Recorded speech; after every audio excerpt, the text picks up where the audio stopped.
Hello Commander and welcome back to the channel. My name's Tim and in this video we take a look at the lore around Mass Effect in the comic series Evolution. Mass Effect Evolution is a comic series set at the tail end of the First Contact War. With the next Mass Effect game being in very early development, do you think they should carry on with Andromeda or make it about the First Contact War? Let me know in the comments. What follows is an abridged version of the first issue. Before he founded the pro-human corporation Cerberus and would only be known as the Illusive Man, his name was Jack Harper, a mercenary working Black Ops missions for the Alliance. Jack led a 3-member team, himself, Ben Hislop, and Eva Corey. Eva would later become the base model for the Cerberus AI Eva. It is this AI that ED will take control given her physical body in Mass Effect 3. With the Alliance retreating, Harper's team make a surprise attack on the Taurians. They capture the squad leader, and Ben's hot-headedness results in him nearly killing the prisoner. Harper calmed him down. The team are called back to HQ, and it's there that General, who funded and trained Harper's team, advises of the retreat. This General is General Williams, Ashley's grandfather, and the same one mentioned in her story, and how this very act of retreat damages her career until the Geth attack on Eden Prime. Williams and Harper conclude the Taurians are not just there for the war, and they're actually looking for something. The Taurian's name is Dessalus, a general, and this is Saren from Mass Effect 1's brother. After a slip of the tongue, Dessalus drops a hint the area is important. Determined to find out what the Taurians are looking for, the team fake a distress message from the general to his squad to split them up. The plan works, and the general's lieutenant is caught off guard, falling straight into the trap. With the general and the lieutenant both prisoners of Harper and his team, they move out to find the others and what they've been looking for. The remaining squad are all situated outside a cave, and they don't put up a fight when presented with both prisoners and a tank. Wanting to know what the Taurians were so desperate to find, Harper and Hislop venture into the cave on foot. As they walk deeper into the cave, it's implied that Eva has a romantic interest in Ben. Then, out of the darkness, chained to the floor, was a bright blue object, massive in size. As Hislop and Harper investigate the chains on the floor, they are attacked by cloaked figures, speaking a strange language. They are strong, and they get the best of Hislop. Harper unloads his pistol and takes some shots, but he does take them all out. Harper removes the hood on one of the attackers. It's clear that they once were Taurian, but these Taurians are evolved, enhanced with what looks like cybernetics. As Harper tries to contact Eva on the surface, Hislop is drawn to the mysterious blue object, and as Hislop reaches out to touch it, a powerful electrical blast engulfs him, and the pain is immense. Harper spins around to see that his friend is being electrocuted and grabs him to throw him to safety. Harper is caught in the electricity too, and Harper falls to the floor, weak. At the same time, he sees Eva running towards him, covered in blood. The Taurians had flanked her position and attacked her from behind. She had to escape into the cave. Harper couldn't help and passed out, and now the general was back in control of his squad, was right behind her. What follows now is an abridged retelling of the second issue. Harper has a vision of planets and a voice urging him to accept his fate. As Harper regains his consciousness, he is strapped to a chair surrounded by Taurians. Eva is brought to meet him, and he finds out not only he has been in a coma for weeks, but also that Ben is dead, and they didn't save him. Ben had been left for dead, but Harper appeared to be in perfect health. It's here that we're introduced to Saren, the very same Saren that we chase across the galaxy in Mass Effect 1. Unknown to both Jack and Eva, the First Contact War is over, and the Taurians are actually returning their prisoners back to Artorias Station, and General Williams is there to meet them.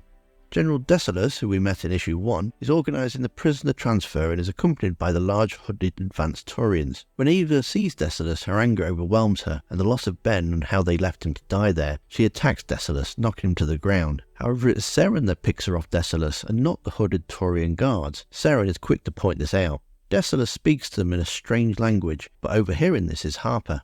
He quietly repeats this, yet this does not go unnoticed by Dessalus, and realising Harper may actually know more than he realises, tries to rescind the transfer, but it's too late. General Williams debriefs Harper, letting him know of his full bill of health, and that the Alliance peace treaty must be enforced, even though they are close to winning the war, as it's all politics and they want to get a good favour with the Citadel. General Williams does not agree with this and is resigning, but he urges Harper to carry on. He provides a shuttle along with Eva and advises them to chase down the artifact and find out why the Taurians want it so bad. As Jack and Eva prepare to board, Jack collapses, saying something strange like, "Prepare." A worried Eva thinks it's too soon for Jack to be going on mission, plus they don't actually know where they're going. That is until Jack just knows. He's been having these visions since he tried to help Ben, and now he can feel the artifact calling to him, and Ilium is their next stop.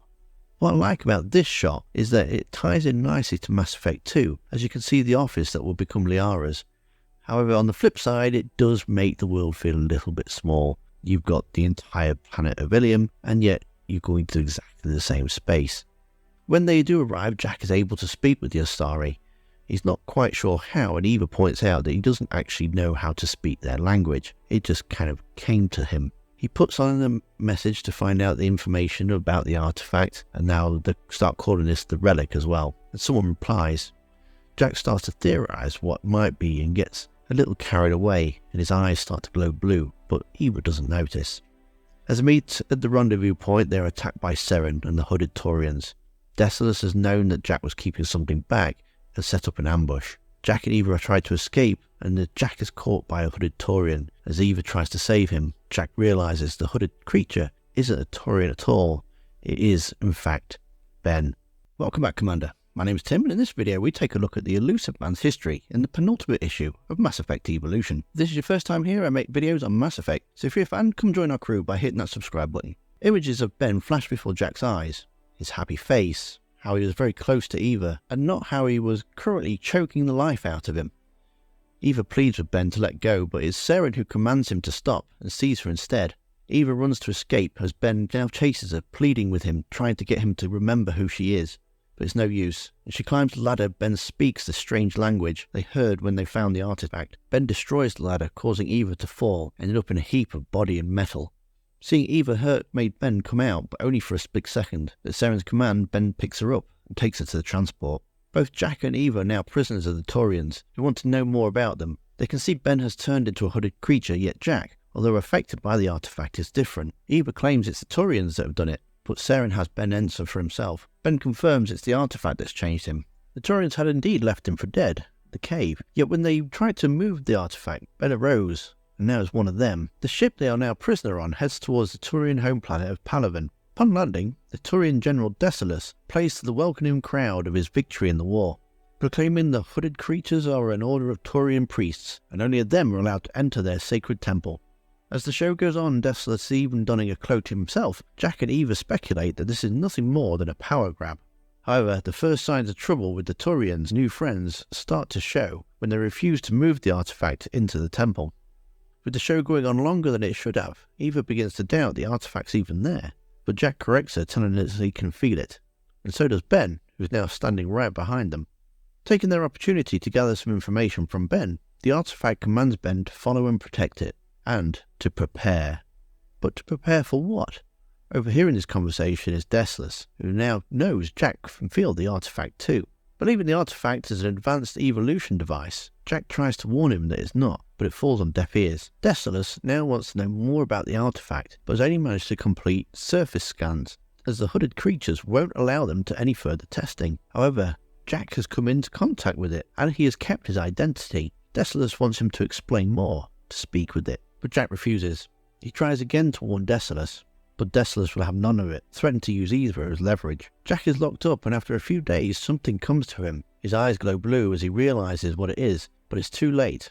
As he tries to warn Desolace again, the Taurian general advises that his scientists have already discovered how the hooded creatures communicate with the artifact. Desolace wants that power for himself so he can control that bond, and then he can control others to do his bidding. As Jack is brought back into the temple, he sees worshippers being led to be transformed into Desolace's new legion. As Jack is being led back to his cell, Eva had been lying in wait for days, jumps Jack's guards and rescues him. Jack tells Eva that he saw some Meta-Taurians down the hall, but without any real Taurians with them, and they wonder why they would work unsupervised. At that moment, Seren is there wanting to know why they escaped.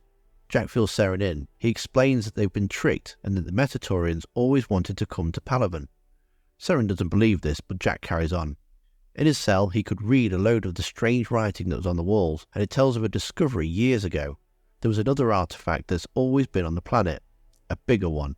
When Desolace converted the first Taurians, they could sense the bigger artifact on Palaven and needed to get to it. The artifact on Palaven has always been hidden away and sealed to protect the Taurians. Now it's been found again, the conversions of the Taurians will double the rate. Soon there'll be no Taurians left, and the entire Taurian population will be converted. Seren can't quite believe what he's hearing. Why would anyone want to convert everyone? What would be the point? Ben is working to uncover the new artifact. He speaks to fill in the missing answers. Whoever it is wants them all to be like that, and now Ben has been transformed. They know about the humans too, and they'll be next. Seren, although power-hungry, knows he is sworn to protect his people. He calls command and issues a bioweapon emergency. Upstairs, the new Metatorians have stopped listening to Desolus and knocks him to the ground. As the Metatorians make the move to head outside of the temple, Seren arrives with a squad to stop them, and fighting breaks out. Jack and Eva seize their opportunity to escape with Ben. The artifact calling for Ben is so strong that no matter where they go, he will want to return to protect it. Eva decides there's only one option and opens fire on the artifact. This was a mistake. Ben has to protect it now and slams Eva into the wall. Ben drops to his knees. He was unable to control himself and he had to stop her. Desolus wants to change the plan. Ben, now holding a limp Eva, snaps at him, telling Desolus that he can't be fought, it can't be avoided. As Desolus is about to shoot Jack, Ben rushes him, and he throws Desolus into the artifact and it explodes in electricity. Jack carries out a broken Eva, and she tells Jack to leave her and save Ben. But it's too late for Ben. He's already dead, and he saved them all and stopped Desolus. The artifacts are not evolution devices. They are not Metatorians. It's a devolution device, planted to alert its owners of an advanced race. It transforms its members of the race into beings that they can control. Jack's last warning to Seren is to protect his people. Jack has to do the same. Desolus starts to regain consciousness to hear Seren's voice, but Seren is not there and he's on a communicator. Seren explains to his brother that the indirect contact doesn't have the same effect as the devolution, but he still needs to protect his people. With that, the temple explodes, killing all inside. Seren vows to avenge his brother. Soon after, Jack sets in motion plans to save the human race. He confirms the death of his team, Ben and Eva. He announces his manifesto for humans to take their rightful place within the galaxy, and so Cerberus is born, and Jack becomes the Illusive Man.